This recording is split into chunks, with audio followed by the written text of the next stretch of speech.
واقعی اس نے 100 بچوں کو قتل کیا تھا؟ کبھی بھی نہیں میں اس بات پہ یقین کرتا. ان میں سے 3-4 بچے گھروں کو واپس آ گئے. پھر آپ کا سارا یہ کوئی نہیں آئے گا. کس طرح آپ کہتے ہیں کوئی نہیں آئے گا؟ شاہین صاحب کس طرح؟ السلام علیکم، میں ہما بانو. امید کرتی ہوں کہ آپ سب خیریت سے ہوں گے. آج جو کہانی میں آپ کو سنانے جا رہی ہوں وہ سنانے کے لیے کم از کم 3 دن مجھے اپنے آپ کو تیار کرنا پڑا. یہ ایسی کہانی ہے جو سن کے آپ کے رونگٹے کھڑے ہو جائیں گے. اس کہانی کو سنانے کے بعد کچھ سوالات میں آپ کی گوش گزار کروں گی. وہ سن کر آپ فیصلہ کریں گے کیا واقعی ہی جاوید اقبال 100 بچوں کا قاتل تھا یا نہیں. جاوید اقبال کون تھا؟ آج سے تقریباً 20-22 سال پہلے کی بات ہے. میں اس وقت لگ بھگ 12 سال کی ہوں گی جب پاکستان میں ایک ایسا عجیب و غریب واقعہ سامنے آیا. مجھے ابھی بھی یاد ہے کہ کتنے دن ڈر کے مارے میں سو نہیں سکی تھی. جاوید اقبال انتہائی معصوم شکل کا انسان اور بہت بڑا مجرم تھا. کیا وہ واقعی مجرم تھا یا نہیں، یہ معاملہ آپ کے سپورٹ کرتی ہوں.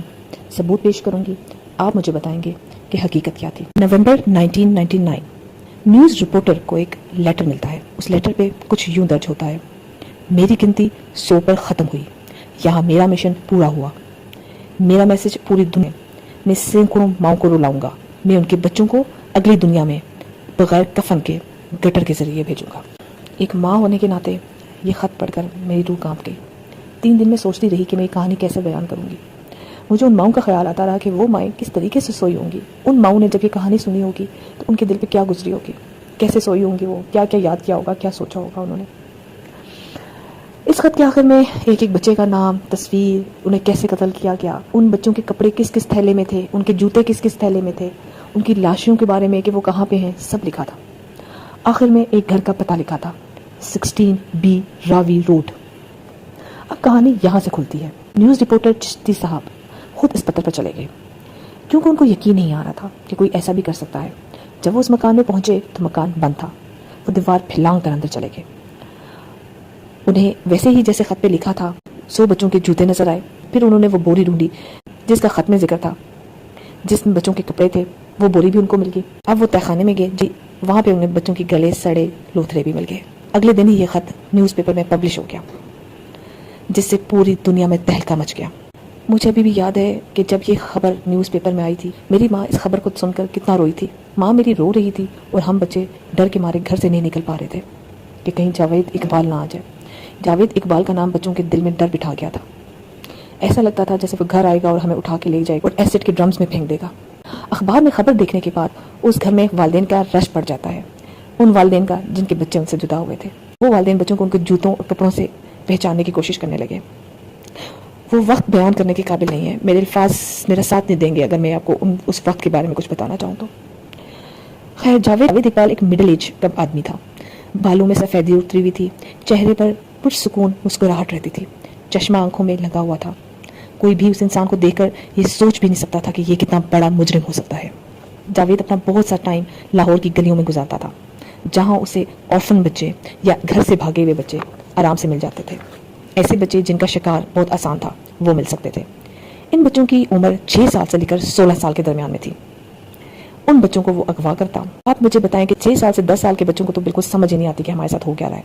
11 سے 16 کو پھر تھوڑی بہت سمجھ ہوتی ہے. ایسے بچوں کو وہ اپنے گھر لے جاتا. بڑے پیار سے ان کو نیک کپڑے نیک جوتے دے کر دیتا. ان کو ان کی پسند کا کھانا کھلاتا. ان کو کہتا کہ تم لوگ میرے گھر میں پرسکون رہ سکتے ہو. صرف تم لوگ میرے گھر کا کام کرو گے، باقی تم لوگوں کو کھانا بھی فری ملے گا، کپڑے بھی فری ملیں گے، جو چاہو گے ملے گا. جب تک تم لوگوں کا دل کرتا ہے تم رہ سکتے ہو. اس کے بعد جہاں تمہارا دل چاہے تم جا سکتے ہو. اس گھر میں ایک ٹی وی بھی تھا. اور اس زمانے میں جو لوگ اس زمانے سے گزرے ہیں ان کو پتا ہوگا کہ کسی گھر میں ٹی وی ہو تو وہ کتنی بڑی بات ہوتی تھی. اس ایج کے بچے ٹی وی کی طرف بڑے اٹریکٹ ہوتے تھے. اس وقت موبائل تو ہوتا نہیں تھا، صرف ایک ہی چیز ہوتی تھی ٹی وی، اور وہی دیکھتے تھے بچے خوش ہو کے. اور جو لوگ آلریڈی گھر سے بھاگے ہوتے تھے ان کے لیے تو بہت بڑی چیز ہوتی تھی. جاوید اقبال کا جب تک من نہیں بھرتا تھا وہ ان بچوں کو زیادتی کا نشانہ بناتا رہتا. جب من بھر جاتا تو ان معصوم بچوں کو مار دیتا. سب بچوں کو مارنے کا اس کا پروسیس ایک ہی تھا. وہ اندر والے کمرے میں بچوں کو مارتا. اس کمرے میں ایک بیڈ لگا تھا، ایک ٹی وی تھا.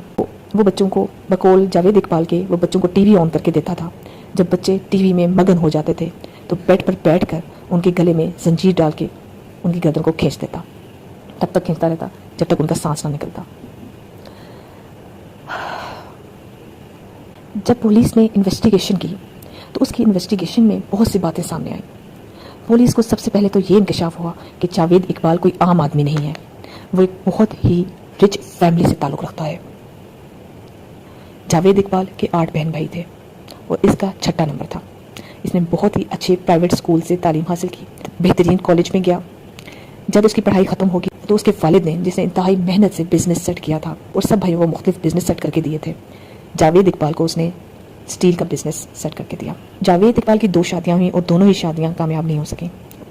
وہ شادی کرنا ہی نہیں چاہتا تھا، اسے عورت میں کوئی انٹرسٹ ہی نہیں تھا. بقول جاوید کی وہ 20 سال کا تھا تو تب اس نے بچوں سے زیادتی سٹارٹ کی تھی. اس کی پہلی شادی ہوئی، پھر دوسری شادی ہوئی، اور جب دونوں شادیاں ختم ہو گئیں تو اس نے دوبارہ یہ کام شروع کر دیا.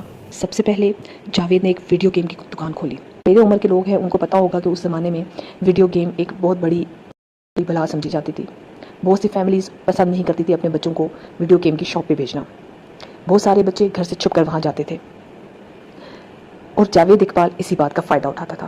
اس نے ایک منصوبہ بنایا. وہ ایک 100 کا نوٹ اپنی دکان پہ پھینک دیتا اور جو بھی بچہ اس کو چھپا کے اٹھاتا، کوئی بھی ظاہر ہے کوئی بھی اٹھا سکتا تھا. 100 روپے کا نوٹ اس وقت آج کے تقریباً 1000 روپے کے برابر ہوگا. یہ سائڈ پہ بیٹھ کے ان کو دیکھ رہا ہوتا. بعد میں یہ اس بچے کو انتہائی شرمندہ کراتا اور اسے کہتا کہ میں تمہارے گھر میں بتاؤں گا کہ تم چھپ کے آئے ہو اور تم نے چوری بھی کی ہے. بچے ڈر جاتے اور اسی ڈر کا فائدہ اٹھاتے ہوئے جاوید اقبال ان کے ساتھ زیادتی کرتا اور ان کو ڈراتا کہ اگر تم نے بتا دیا تو پھر اس کے کیا کانسیکوینسز ہو سکتے ہیں.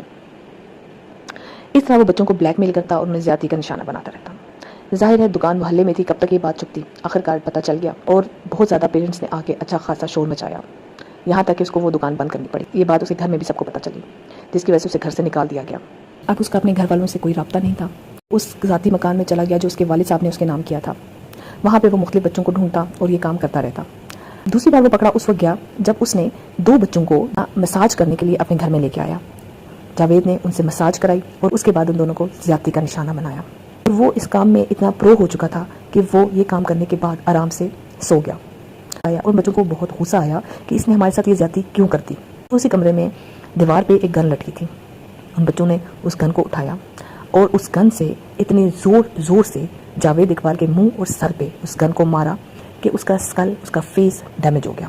اور اتنا ڈیمیج ہو گیا کہ جاوید اقبال اس کے بعد مہینہ پورا ہسپتال میں ایڈمٹ رہا. ایک دن وہ ایک مالشی کو لے کے آیا، مساجر کو.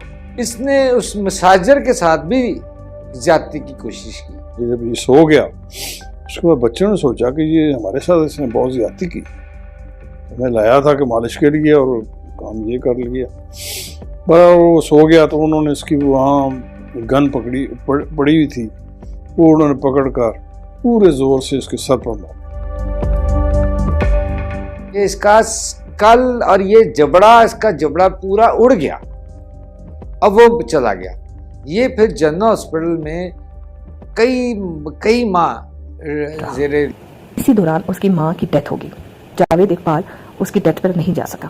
اور جاوید اقبال کی جب انویسٹیگیشن ہوگی تو اس نے ایک پوائنٹ یہ بھی رکھا کہ میری ماں اتنے تکلیف میں مری، میں ان 2 بچوں کی وجہ سے وہاں ایڈمٹ تھا اور میں اپنی ماں کے آخری وقت میں اس کے ساتھ نہیں مل سکا. اور اس غصے میں نے یہ ڈیسائیڈ کیا تھا کہ میں ان 2 بچوں کی وجہ سے، جن کی وجہ سے میری ماں روئی، اپنی ماں سے نہیں مل پایا، اب میں 100 بچوں کی ماں کو رلاؤں گا. اس بات کی کوئی تک نہیں بنتی تھی. شروع میں تو وہ آرفن بچوں کو لے کے آتا تھا. اس کے بعد جب اس کا کانفیڈنس بڑھ گیا تو ہر قسم کے بچوں کو اغوا کر کے لے آتا اور انہیں زیادتی کا نشانہ بناتا. اس کا طریقہ کار یہ تھا کہ جب بچوں کو وہ اغوا کر کے لاتا تو ان کو وہ نئے کپڑے اور نئے جوتے لے کے دیتا اور ان سے کہتا کہ اپنے پرانا جوڑا اور اپنا جوتوں کا جوڑا مجھے دے دو، یہ میں سنبھال کے رکھ دیتا ہوں. اور وہ یہ کپڑے اور وہ یہ پرانے کپڑے اور جوتے نشانی کے طور پہ رکھ دیتا. 100 بچوں کے اس نے جوتے، 100 بچوں کے اس نے کپڑے الگ الگ جگہوں پہ رکھے تھے. بچوں کو لے کے آتا، ان کی پسند کا کھانا رستے سے لے کے آتا، ان کو وہ کھانا کھلاتا. گھر میں لا کر سب سے پہلے ان کی تصویر کھینچتا. بعد میں جو بچوں کی تصویریں ملی ان تصویروں میں سب بچے مسکراتے ہوئے نظر آئے. وہ ایک پراپر ریکارڈ رکھنا چاہتا تھا. پولیس کو تصویریں ملی تو ان تصویروں پر پراپر نمبرنگ ہوئی تھی، نمبر 1، نمبر 2، نمبر 3. اس نے ان بچوں کا نام تک لکھنا گوارا نہیں کیا کیونکہ وہ تو اپنی گنتی پوری کر رہا تھا.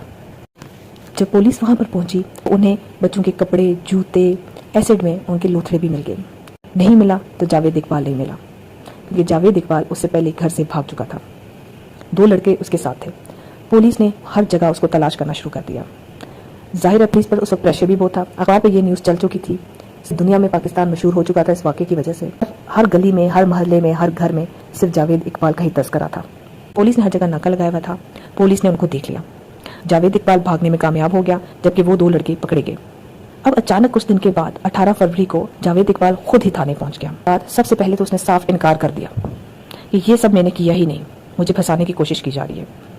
جب اس نے دیکھا کہ اس طرح بات نہیں بن رہی تو اس نے مختلف بہانے پیش کیے. ایک بہانہ میں نے آپ کو بتایا کہ اس نے پہلے اپنی ماں پہ یہ قصہ لگا دیا, اور تیسرا بہانہ اس نے یہ بنایا کہ میں تو اپنے گھر میں ان آرفن بچوں کو رکھتا تھا, میں چاہتا تھا کہ ان کا اچھا مستقبل بن جائے. چور آئے اور وہ یہ سب کر کے چلے گئے. جب اس نے دیکھا کہ کوئی بات نہیں بن رہی تو اس نے اپنا کرائم ایکسیپٹ کر لیا. اس نے کہا کہ میرا مقصد پورا ہو گیا ہے, میں 100 ماؤں کو رلانا چاہتا تھا, اب میں بہت چین کی نیند سو سکتا ہوں. کیا کوئی شخص اتنا ظالم ہو سکتا ہے؟ ان ماؤں کا دکھ آپ لوگ سمجھ سکتے ہیں جو کپڑوں اور جوتوں سے تیزاب گلے سڑے بچوں کے جسم کے حصوں سے اپنے بچوں کو پہچان رہی تھی, جو یہ سوچ رہی تھی کہ ہمارے بچے کس اذیت میں مرے ہوں گے. اور جاوید اقبال کا کہنا تھا کہ میں اب چین کی نیند سو سکتا ہوں. جب سزا سنائی گئی تو جج نے بڑی عجیب و غریب سزا دی. جاوید اقبال کو مینار پاکستان میں جا کر اسی زنجیر سے پھانسی دی جائے گی جس نے اس نے بچوں کو قتل کیا ہے. اس کی باڈی کے 100 ٹکڑے کیے جائیں گے اور انہیں ایسڈ میں ڈبویا جائے گا. Strangulated as he has committed the murder of 100 children, and the court has recommended that execution should take place in the presence of legal heirs of the deceased as provided under section 302 APPC. After that, his dead body should be cut into 100 pieces and the same should be put in a drum containing the acid which has been the formula which has been described by him in. سب سے حیرانی کی بات یہ تھی, یہ سزا سننے کے بعد بھی جاوید اقبال کے چہرے پر پرسکون مسکراہٹ تھی. جیل میں رات جاوید اور اس کے ساتھی لڑکے مرے ہوئے پائے گئے. انیشیل رپورٹ میں یہی پتہ لگا کہ ان تینوں نے قمیض کا پھندا بنا کر خودکشی کر لی ہے. اب میں وہ سوالات کرنے لگی ہوں جو میں آپ سے کرنا چاہتی تھی. نمبر 1, یہ سب کی بات ہے جب گلی محلوں میں یہ یہاں تک پتہ ہوتا تھا کہ آپ کے گھر کے 7 والوں نے آج کھانے میں کیا بنایا ہے, تو کیا لاہور کی گلیوں میں ایک مکان تھا اور وہاں آس پڑوس میں کسی کو پتہ نہیں چل سکا کہ اس بچے کہاں سے آ رہے ہیں, یہاں پہ کیا ہو رہا ہے. نمبر 2, سب سے ضروری پوائنٹ ہے کہ اگر جاوید نے نیوز پیپر والوں کو ایک ڈیٹیل خط لکھ دیا تھا جس میں اس نے بچوں کے تصاویر, ان کے کپڑے, ان کے جوتے, ان کی ڈیڈ باڈیز کہاں ہیں, یہاں تک کہ اپنی تصویر, اپنے گھر کا ایڈریس, سب کچھ وہاں پہ لکھ دیا تھا, تو پھر گھر سے بھاگنے کا کیا مقصد تھا؟ کیوں وہ سب کچھ بتانے کے بعد اپنے گھر سے بھاگ گیا؟ نمبر 3, اس نے یہ کام کرنے کے لیے اتنا ڈیٹیلڈ ورک کیا کہ اس نے ڈائری تک بنائی, اس میں ان 100 بچوں کی ہر چیز منشن کی گئی. تو پھر اگر اس نے یہ سب کچھ کرنے کے بعد روپوش ہونا ہی تھا تو اس نے اپنی ورکنگ پوری کیوں نہیں کی؟ اس نے اپنے بینک سے پیسے کیوں نہیں نکلوائے تھے کہ 2 دن کے بعد ہی اسے پیسے نکلوانے کے لیے بینک جانا پڑا؟ کیا اسے پتا نہیں تھا کہ یہ کہانی ایسی ہے کہ پورا پاکستان ہل کے رہ جائے گا؟ اس وقت میں اگر بینک میں جاؤں گا, اپنی تصویر بھی میں نے دی ہے تو میں فوراً پکڑا جاؤں گا. نمبر 4, خط میں جب یہ اتنی ڈیٹیل لکھ چکا تھا تو اس نے پولیس کے سامنے اپنی اتنی زیادہ سٹیٹمنٹس کیوں چینج کی؟ نمبر 5, اتنی بڑی سزا سننے کے بعد بھی اس کے چہرے پر سکون بھری مسکراہٹ کیوں تھی؟ نمبر 6, جاوید کے ڈیفنس لائر کو کس کی جانب سے قتل کی دھمکیاں دی گئیں کہ اس نے اپنے پروفیشن سے ہی استعفیٰ دے دیا؟ نمبر 6, خودکشی کی ڈیٹیل انویسٹیگیشن سے پتہ چلا کہ خودکشی کی رات 2 بجے سے لے کر 10 بجے تک وہاں کے CCTV کیمریز بند تھے اور گارڈ سویا ہوا تھا. ان تینوں کا ایک کمرے میں ایک ہی طریقے سے مرنا ایک انتہائی حیرت انگیز بات ہے. یہ پھانسی تھی یا قتل تھا؟ کس نے کروایا تھا؟ یہ آج تک ایک سوالیہ نشان ہے. آپ لوگوں کے کمنٹ کا انتظار کروں گی. انشاءاللہ جلد ہی ایک نئی کہانی کے ساتھ ماں بانو آپ کے سامنے حاضر ہوگی. اپنا خیال رکھیے گا, بہت ساری دعاؤں میں یاد رکھیے گا.